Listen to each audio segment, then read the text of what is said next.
hit defence, and a Portuguese attacker named Paulo Futre. McStay did well. McCoist.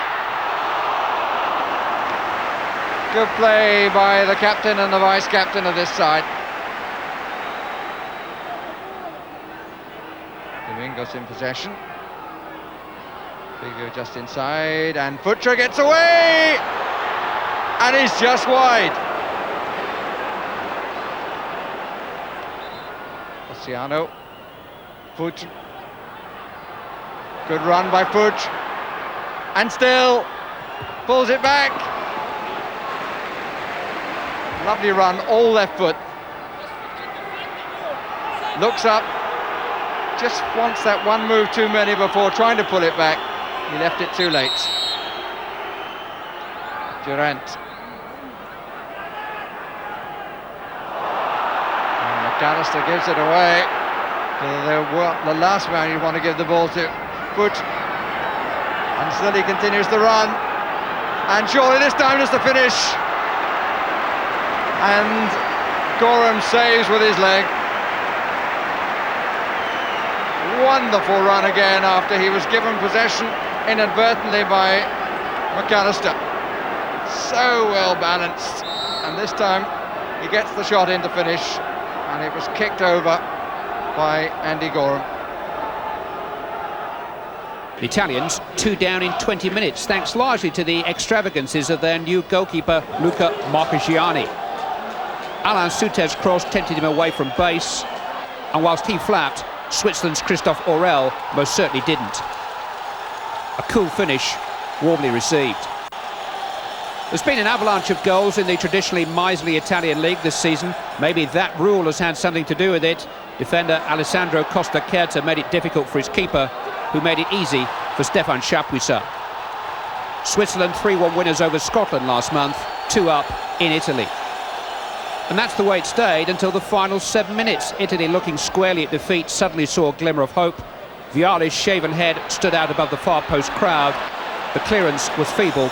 The finish from Roberto Baggio, dynamic. Italy with little time, but with bags of belief again. Last minute, last-ditch defending, and the last chance to save a point taken magnificently by Stefano Aranio. Italy without a defeat in 9 games, next up for Scotland next month. Switzerland have certainly made a flying start. 4 very useful teams at the head of the group, squabbling over just 2 qualifying places. It's Billy Bingham, and he's done so by getting results that often belie his modest resources.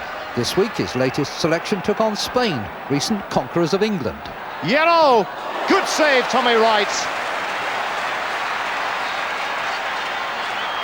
But it's not away yet. This is Tony. Oh, good effort off the bar.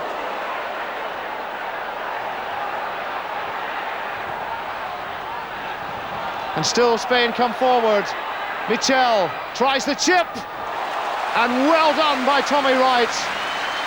And my word, what a bit of pressure from Spain there. Vasquez started it all. Also had a goalless draw. They were away to Denmark in Copenhagen. So at present, the Group 3 table looks good for the Irish. But this is one that could go all the way to the last game, and that's not for another 13 months. Aristotle was around when Cyprus last won 4 successive internationals. Wales may have picked the wrong time to go to Limassol, but they came home with the right result. Header down for speed. Good shot, hit the post. Keeper had a save and pushed it onto the post. Well, it was a good save by the keeper, and he was helped by the woodwork too.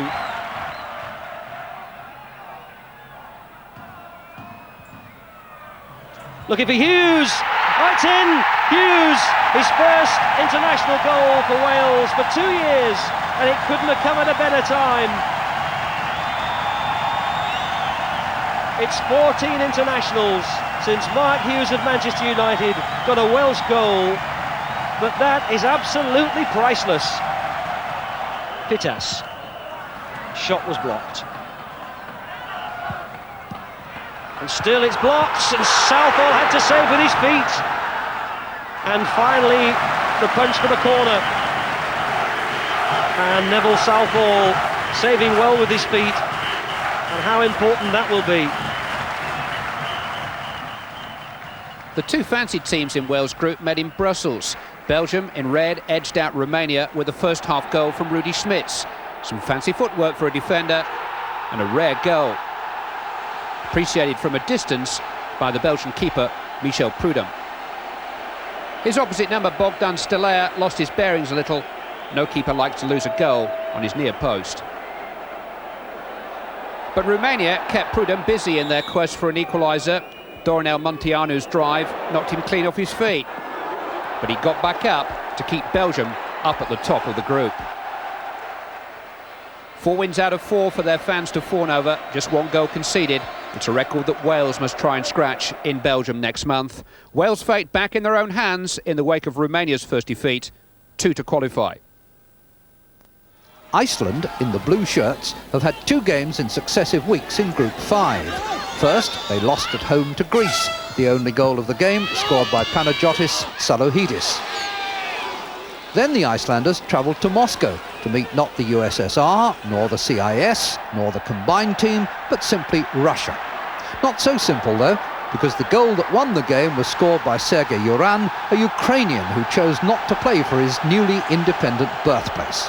But Russia make a winning debut in World Cup football, though the table suggests only who won't qualify. In Stockholm last week, Sweden met Bulgaria, surprised Group 6 leaders on the back of a victory over the French last month. Martin Dahlin surprised the Bulgarian defence when he tiptoed unseen into the clear to head the opening goal.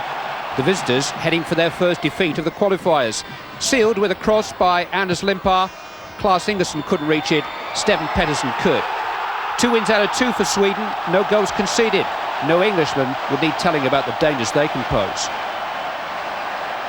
The word on the street of European football is that France peaked last year. A 2-0 win over Austria, triggered by a bullet volley from the fastest gun in town, Jean-Pierre Papin, may have given them a second win. There were 3 debutants in the French team, a recall for Eric Cantona, and it was he who parcelled up the points. He may play more and more like an Englishman, but he'll always celebrate like a Frenchman.